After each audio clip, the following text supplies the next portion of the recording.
Conforme minha mãe, essa noite aconteceu quase no final dos anos 60.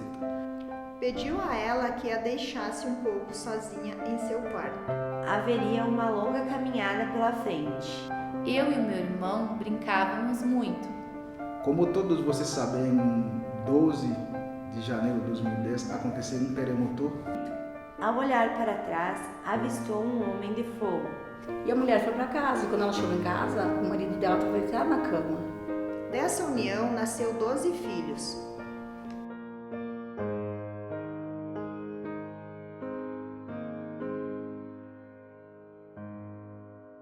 Meu nome é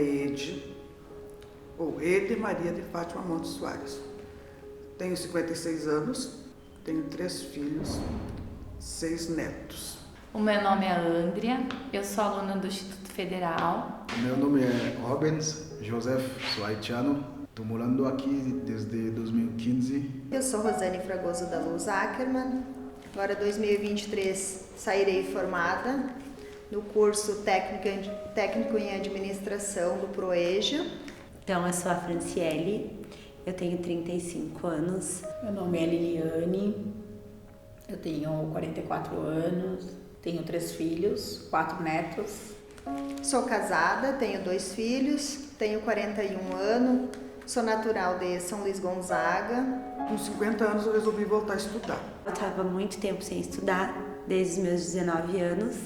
E foi um choque de realidade, né? Porque aprendi muita coisa e vi que o mundo acadêmico tem muito a oferecer. Só que eu vim por causa da minha filha estudar e depois eu tive gosto. Aí eu quis continuar. E daí uma colega que estudava aqui, ela que me indicou, ela pegou assim, Ede, por que tu não vai lá para o Instituto Federal? Eu não sabia nem que o Instituto Federal existia, para falar bem a verdade. Sou casado, tenho 34 anos. Eu vim falar um pouquinho do trabalho que a professora Wanda propôs para nós, uma história, né, contada por alguém da nossa família. Aí em frente, já estou aí no 3º ano, tem formatura este ano. Quando eu era criança, eu escutava muito essa história do meu avô Salvador e da minha avó Arvorina. Então eu cresci escutando essa história de uma jovem que foi prometida ainda muito criança e não aceitava seu casamento. Daí eu disse para eles, senhores sabem me contar aquela história da jovem noiva, aquela que se matou, que não aceitava seu casamento? Sim, sabemos, o senhor pode colaborar então e me dar essa entrevista? Ela estando vestida de noiva, ela ainda dizia, relutava que ela não iria se casar. Através do texto eu desenvolvi a casa, que depois ficou mal assombrada. Então fiz a casa, representando ela, fiz a noiva. É bom relembrar o que eu vivi com a minha avó e com a minha mãe. Saber que a minha história também é importante, que eles gostaram de escutar, como eu gostei de escutar deles. Porque a gente interagiu entre a turma, cada um com a sua história, e também a gente pôde ouvir um pouquinho dos nossos familiares, ouvir algumas histórias que a gente nem imaginava que existiam, né? Na correria do dia a dia, a gente acaba não sentando, não tendo uma conversa.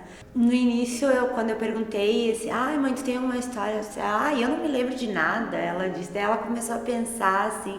Aí no outro dia ela veio e disse assim, sabe que eu me lembrei de uma história do teu tio.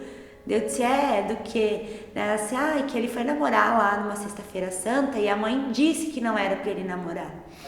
Mas ele foi igual. E quando ele voltou, ele viu um homem de fogo correndo atrás dele. Foi bem engraçado, a gente se assustou na hora, mas no outro dia a gente dava risada. Eu escolhi de estudar aqui no IFE porque meu sonho é empreender, né? E desde no Haiti, eu comecei a empreender lá. Trabalhava numa farmácia junto com a minha prima. Nessa época, eu escolhi de falar sobre minha vinda no Brasil, né? Daí, esse texto eu escrevi e mandei para um amigo meu dar uma olhada o que dá para corrigir, né? Mesmo nessa época também não fala muito bem português, mas essa pasta, como eu falei sobre minha trajetória do Haiti até que eu chegou aqui no Brasil, é que eu escolhi aqui, se tu for ver, é onde eu sentei no avião. Daí eu escolhi essa foto como a capa da minha apresentação. E aqui é onde eu estou fazendo o check-in no aeroporto. Então eu fui até a minha mãe, né, que é a pessoa mais próxima minha hoje, e perguntei para ela se ela tinha uma história para me contar lá da infância dela, da adolescência e tal. Então ela me disse que ela tinha uma história de quando ela era criança, com os irmãos que eles moravam no sítio e tal. Aí eu disse para ela, a senhora me conta a história? Ela disse sim. Eu peguei o caderno, comecei a escrever a história. Hoje ela tem 68 anos. Eu morava em Lages, Santa Catarina, né, onde aconteceu a história. Ela disse, posso contar, talvez acho que o meu irmão nem se lembre, né, mas eu me lembro daquela que a história aconteceu. Um acontecimento que eu sempre achei muito legal, que a minha mãe sempre me contou, foi a história do lobisomem. Ela morava no interior, daqui de Caxias, e se encontrava só ela e meu irmão mais velho, né, em casa. E ela era com luz de velas, né, na época ali, há muitos anos atrás. E ela ouviu passos e começou a arranhar a parede, e acho que ela espiou, né, porque era casa de madeira, com frestas e tudo mais, ela espiou e ela disse que enxergou um cachorro enorme lá fora.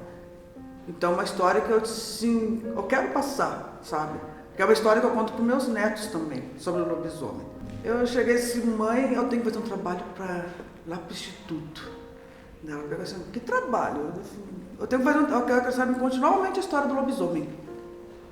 Daí ela sentou do meu lado e começamos a conversar, ela começou a falar. Eu fui escrevendo conforme a prof pediu, né, que seria como eles falam, não como eu queria escrever. E minha avó contava muita história de assombração, essas coisas.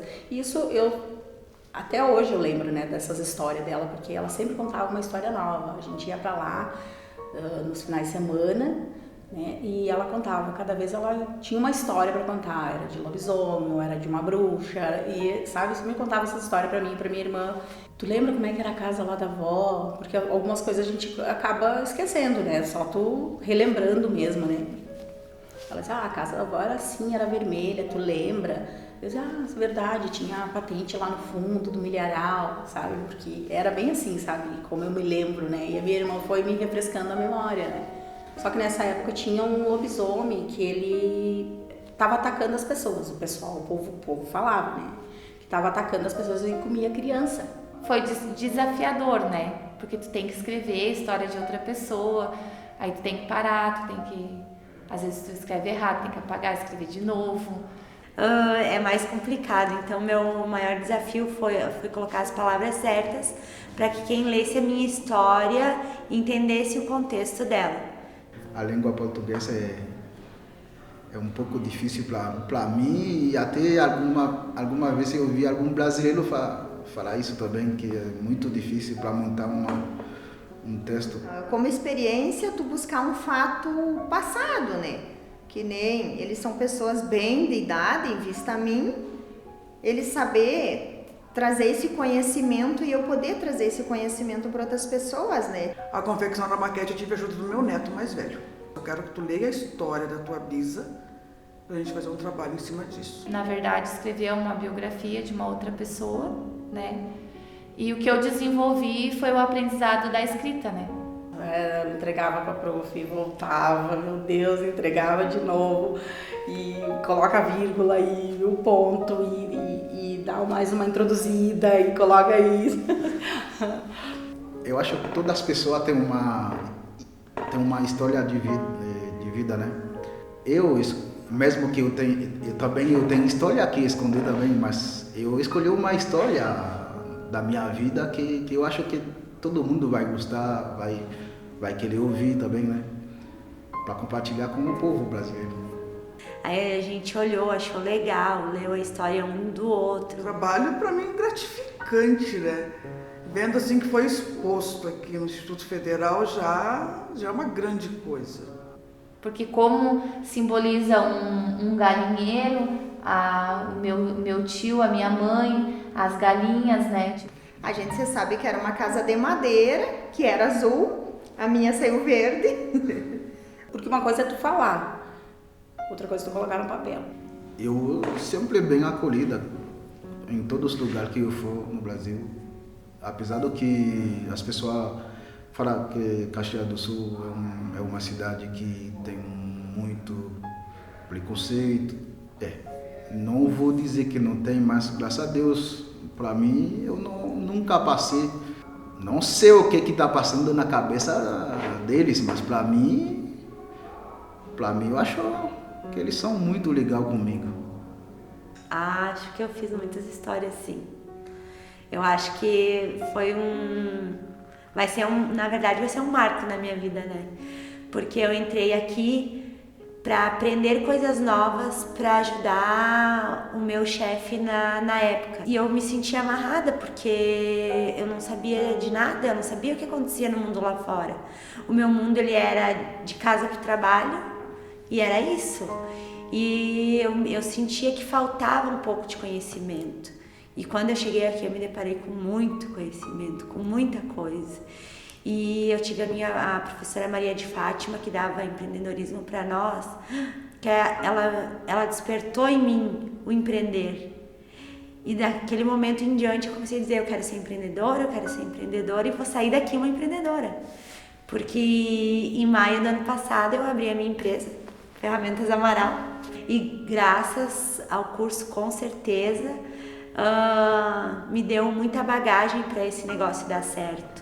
Eu vou tentar fazer uma faculdade de assistente social, porque eu gosto da área das humanas, eu gosto de ajudar, eu trabalho no hospital. O dia que a gente estava montando, ver que as pessoas olharam, sabe, que teve elogios e tudo isso, então, para mim é uma realização. Desde que eu entrei aqui, é que as pessoas, é uma coisa que hoje mesmo eu estava pensando nisso. Não é no meu país, não tem, só que aqui não sei. Aqui as pessoas são muito querendo ajuda na escola. Vamos dizer, eu estou fazendo uma coisa, tu não sabe, você não pode fazer, eu posso ajudar você, tu pode me ajudar. Eu vejo que eu tenho capacidade. E é essa maneira que eu consigo me ver hoje, né? Eu consigo. Se eu quiser, eu consigo, eu vou lá e faço. A história é assim, eu e o meu irmão. Então esse é o desenho do meu tio correndo do fogo, né? E eu vou ler a história para vocês. O nome dela é A Sexta-feira Santa. Agora eu quero que tu leia a história para nós. Pode ser? Pode ser.